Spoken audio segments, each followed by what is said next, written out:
స్తంభము వెడలి బింబపుగాచిన నారసింహుడవు నారాయణ, నారసింహుడవు నారాయణ.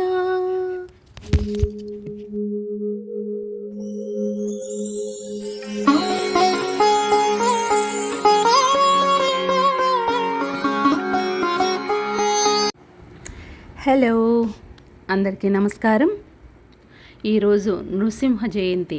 నరసింహస్వామి, లక్ష్మీ నరసింహస్వామి అభిషేకము ఏ టీవీలో చూసినా కూడా, ఏ ఛానల్లో చూసినా కూడా టీవీలో స్వామివారి అభిషేకము, పూజలు కంటిన్యూగా పొద్దునుండి వస్తూనే ఉన్నాయండి. ఇందాక మీరు చూసింది కూడా లక్ష్మీ నరసింహ అభిషేకం జరుగుతోందండి స్వామివారిది.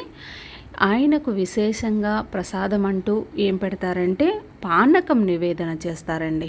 లక్ష్మీ నరసింహస్వామి లక్ష్మీ సమేతుడయ్యి నరసింహస్వామి కొలువుదీరి ఉంటాడు కాబట్టి ఉగ్రరూపమైతే ఒక్కడే ఉంటాడండి. లక్ష్మితో కూడి ఉన్నాడు కాబట్టి శాంతమూర్తుడై ఉంటాడండి.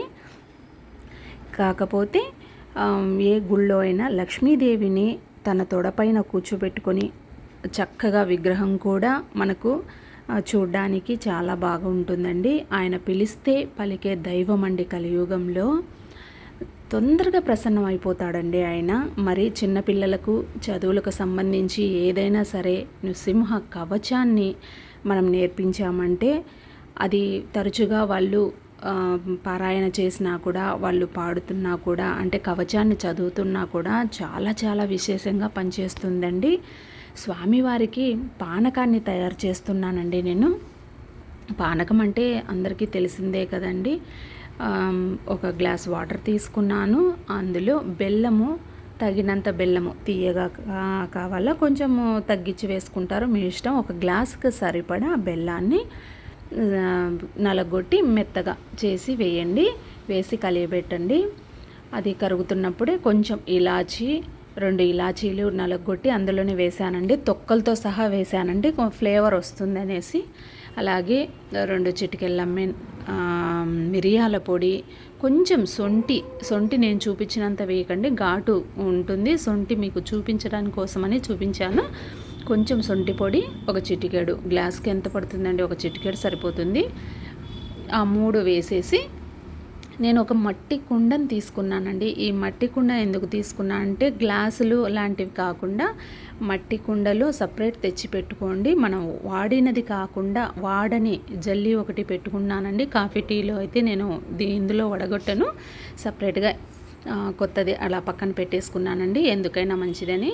అందులోనే ఈ బెల్లాన్ని, నానబెట్టిన బెల్లాన్ని ఇలాచీ తొక్కలతో సహా వేశాను కదా. సొంటి కూడా కొంచెము పోగుల్లాగా అలా వస్తుంది కదా, పీసుల్లాగా, అలా సొంటి అంతా వడగట్టేశానండి.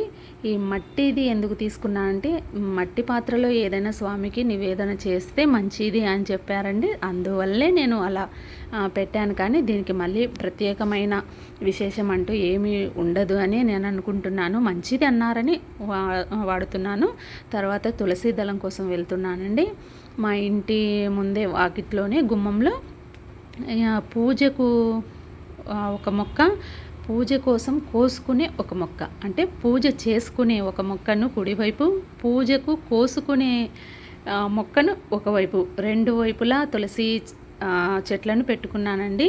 ఇప్పుడు పెరిగింది మాత్రం ఎప్పుడైనా పూజకు నివేదన చేయడానికి వెంకటేశ్వర స్వామికి ఒక దళాన్ని తుంచి అలా పెడుతూ ఉంటానండి. చిన్న మొక్క అయినా కూడా పువ్వులతో బాగా విరిసినట్టుందండి. చిన్న తెల్లటి పువ్వులు విరిసినట్టుంది. ఒక దళానికి, ఒక చిన్న రెమ్మకే 2 దళాలు ఉన్నాయండి. కోసుకున్నాను. చక్కగా డస్ట్ పట్టి ఉంటుంది కదా, కడిగేసుకున్నానండి. రోడ్డు పైన ఉంది కదా ఇండ్లు, కొంచెం డస్ట్ ఎక్కువ. ఈ పానకంలో నివేదన చేసేటప్పుడు ఏదైనా సరే, ప్రసాదమైనా సరే, చక్కెర పొంగలి లాంటి ప్రసాదమైనా సరే, ఒక తులసి దళాన్ని మాత్రం వెంకటేశ్వర స్వామికైనా కూడా, ఏ పూజకైనా కూడా అలా ఒక తులసి దళాన్ని వేసే స్వామికి నివేదన చేయండి. చాలా మంచిదండి. దానికోసమే నేను తులసి మొక్కను ఒకటి ప్రత్యేకంగా ఇలా పూజ కోసం ఉపయోగించడానికి పక్కన పెట్టుకుంటానండి. ఆ కుండకు నేను కొంచెం పసుపు, గంధము, పసుపు కాదు గంధము గంధము బొట్టు అలా అలంకరించుకున్నాను చక్కగా. తర్వాత పువ్వులను పెట్టి స్వామికి ఒక కొబ్బరికాయ కొట్టి స్వామిని పూజించుకున్నానండి. తరువాత పూజ చేసుకున్న తర్వాత మీకు నృసింహస్వామి స్తోత్రాలు ఏవైనా ఉంటే చదువుకోండి. కరావలంబ స్తోత్రమైనా సరే చదువుకోండి. నేను వజ్రకవచము లాంటివి చదువుకున్నాను. తర్వాత చక్కగా హారతి ఇచ్చానండి. ఈ స్వామి నా దగ్గర నరసింహస్వామి అవతారం ఫోటో కానీ విగ్రహం కానీ ఏం లేదండి. దశావతారాల్లో ఒక అవతారమే కదండి కృష్ణుడు. అందుకే శ్రీకృష్ణ పరమాత్ముని ముందే నేను ఇలా పూజ చేసుకుంటున్నానండి. కవచం చదువుకున్నాను. తర్వాత రంగుల రాట్నంలోని ఒక పాట ఒకటి గుర్తుందండి మీకు. దశావతారాలను స్తుతిస్తూ ఒక పాట ఉందండి. అది నాకు చాలా ఇష్టమైన పాట అండి. పన్నగ శయన పంకజనయన నల్లని స్వామి నారాయణ, చల్లని స్వామి నారాయణ, చేపరూపమున సోమకు చంపి వేదాలు తెచ్చిన నారాయణ, వేదాలు తెచ్చిన నారాయణ, కూర్మరూపివై కులగిరి మోసి అమృతమునిచ్చిన నారాయణ, అమృతమునిచ్చిన నారాయణ, హిరణ్యుదృంచి ధరణిని బ్రోచిన వరాహ రూప నారాయణ, వరాహ రూప నారాయణ, స్తంభము వెడలి బింబపుగాచిన నారసింహుడవు నారాయణ, నారసింహుడవు నారాయణ,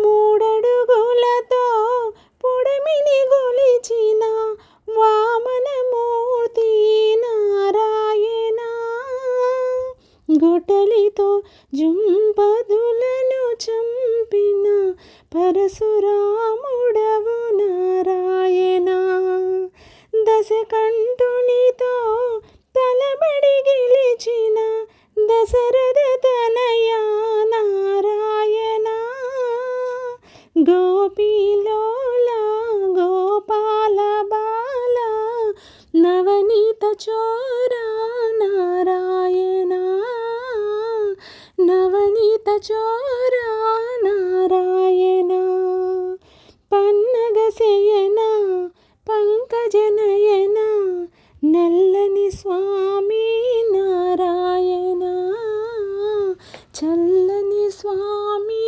నారాయణ. ఈ పాట అంటే చాలా ఇష్టం అండి నాకు. ఏదైనా లిరిక్స్ తప్పు ఉంటే క్షమించండి.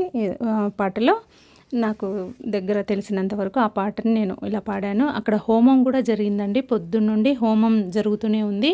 ఒకవైపు కళ్యాణం జరుగుతోందండి. ఎండ వేడికి తట్టుకోలేక మేము దర్శనం అవ్వగానే దర్శనానికి కూడా క్యూ ఉందండి, పెద్ద క్యూ. కొంచెం ధర్మకర్త తెలిసిన ఆయన ఉండడం వల్ల డైరెక్ట్ దర్శనానికి వెళ్ళిపోయి ఆ లక్ష్మీ నరసింహస్వామి దర్శనం చేసుకొని అక్కడ భోజనాలు కూడా జరుగుతున్నాయండి. చక్కగా భోంచేసి వచ్చేసామండి. విపరీతమైన వేడి అండి. అక్కడ స్వామిని దర్శించుకున్న వెంటనే మాకైతే చాలా తృప్తిగా అనిపించిందండి. లక్ష్మీ నరసింహస్వామి కృపకు అందరూ పాత్రులేనండి.